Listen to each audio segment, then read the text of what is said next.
BPF UPPL বিজেপিক সমালোচনা কৰিব পাৰে কিন্তু বিজেপিয়ে কেতিয়াও নিগেটিভ মন্তব্য নকৰে ঘোষণা কৰিলে মুখ্যমন্ত্ৰী হিমন্ত বিশ্ব শৰ্মাই মৰুভূমিত বিজেপিৰ কৌশলী ৰাজনীতি BPF কক UPPL কক আমাক যোনে যিমান সমালোচনা কৰিলো আমি কোনো নিগেটিভ নকওঁ কাৰণ আমি ইয়াত শান্তিৰ কাৰণে ইলেকশ্যন খেলিব আহিছো কাজিয়া কৰিবৰ কাৰণে ইলেকশ্যন খেলিব অহা নাই বিজেপিয়ে BTR নিৰ্বাচনত অকলে অৱতীৰ্ণ হ'ব দিছপুৰত UPPLৰ সৈতে মিত্ৰতাৰ চৰকাৰ বিজেপি BTC চৰকাৰতো বিজেপি আৰু UPPLৰ মিত্ৰতা পিছে সমাগত নিৰ্বাচনত পৃথকে খেলিব নিৰ্বাচন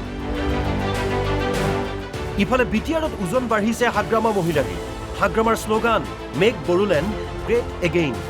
হাগ্ৰামাৰ এই শ্লোগান সন্দৰ্ভত সাংবাদিকে প্ৰশ্ন কৰিলে মুখ্যমন্ত্ৰী হাগ্ৰামা সম্পৰ্কত কোনো নেতিবাচক মন্তব্য নকৰি হিমন্ত বিশ্ব শৰ্মাই ক'লে আমাৰ শ্লোগান শান্তি সুৰক্ষিত আৰু বিকশিত BTR হাগ্ৰামা মহিলাৰীয়ে ওলোৱালে ঠিক আছিলে এইটো শ্লোগানটো আমেৰিকাত পুৰণা হৈ গ'ল গতিকে এই শ্লোগানটোৰ মূল উদ্দেশ্য হৈছে make Hagrama Mohilary great again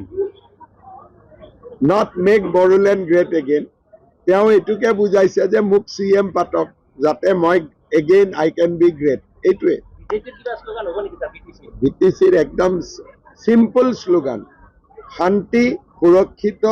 বিকশিত BTR বাস BTRত হিমন্ত বিশ্ব শৰ্মাৰ 5দিনীয়া নিৰ্বাচনী অভিযান উদালগুৰিৰ পৰা আৰম্ভ হোৱা এই অভিযান বুধবাৰে সামৰণি পৰে চিৰাঙত কাজলগাঁৱত চিৰাং জিলা বিজেপিৰ নৱনিৰ্মিত কাৰ্যালয় উদ্বোধন কৰি জিলা আয়ুক্তৰ কাৰ্যালয়ত এক পৰ্যালোচনা বৈঠকত ভাগ লয় মুখ্যমন্ত্ৰীয়ে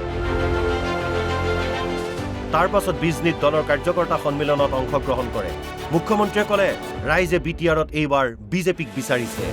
আজি আমাৰ শেষৰখন কাৰ্যকৰ্তা সভা আছিলে ওদালগুৰিত আৰম্ভ কৰিছিলোঁ চিৰাঙত সামৰণি পৰিলে 7টা পৰিষদীয় সমষ্টিৰ প্ৰায় সমানে কাৰ্যকৰ্তা আহিছে আগতে বিজেপিৰ ইমান ডাঙৰ মিটিং কেতিয়াও হোৱা নাছিল ই এটা সংকেত দিছে যে এইবাৰ ৰাইজে বিজেপিক বিচাৰিছে BTRত মুখ্যমন্ত্ৰীৰ 5দিনীয়া অভিযানৰ সামৰণি পৰিল কিন্তু আকৌ মৰুভূমিলৈ যাব হিমন্ত বিশ্ব শৰ্মা হাৰিবৰ বাবে আমি নিৰ্বাচন নেখেলো য'ত জিকাৰ সম্ভাৱনা তাতেই খেলিম বুলি মন্তব্য মুখ্যমন্ত্ৰী কিন্তু কাৰ্যকৰ্তাসকলে বিচাৰিছে যে আমি যাতে ভাল কৰি ইলেকশ্যন এইবাৰ খেলোঁ চক এতিয়া আমাৰ আৰু এবাৰ মই আহিম তাৰপিছত আমাৰ দলৰ প্ৰভাৰী সকলো ইয়াতে আছে সকলোৱে মিলি সিদ্ধান্ত ল'ব উদ্দেশ্য এটাই যে আমি কোনোবা এটা চিটত টিকট দি হাৰিবৰ কাৰণে খেলিব নালাগে য'তে জিকাৰ সম্ভাৱনা আছে তাতে আমি ইলেকশ্যন খেলিম সাংবাদিকৰ প্ৰশ্ন মুখ্যমন্ত্ৰীলৈ 26ত অগপাই বহু সমষ্টিত টিকট বিচাৰিব তেতিয়া কি হ'ব বিজেপিৰ স্থিতি হিমন্ত বিশ্ব শৰ্মাৰ উত্তৰ সময়ত মোৰ ঘৰত এঘণ্টা বহিম সকলো সমাধান হৈ যাব আমাৰ কামটো একেদিনাই 1 ঘণ্টাত ধুনীয়াকৈ হৈ যায় আমাক নাগৰিক সন্মিলনৰ প্ৰয়োজন নাই আমি নিজৰ ভিতৰতে কৰি লওঁ গতিকে যেতিয়া এছেম্বলি ইলেকশ্যনৰ ওচৰ চাপিব এদিন গধূলি মোৰ ঘৰত বহিম এনাউন্স কৰি দিম বিজনীৰ পৰা জিন্তু ভৰালী আৰু কাজলগাঁৱৰ পৰা হেমলেট চন্দ্ৰ ৰায়ৰ ৰিপৰ্ট NB নিউজ